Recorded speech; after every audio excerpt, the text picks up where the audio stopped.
పిల్లగా వెంకటేశు ఓ పిల్లగా వెంకటేశు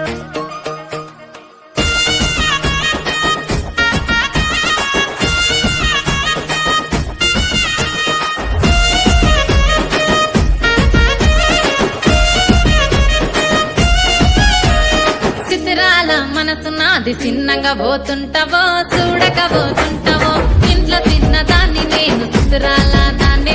చిన్నలు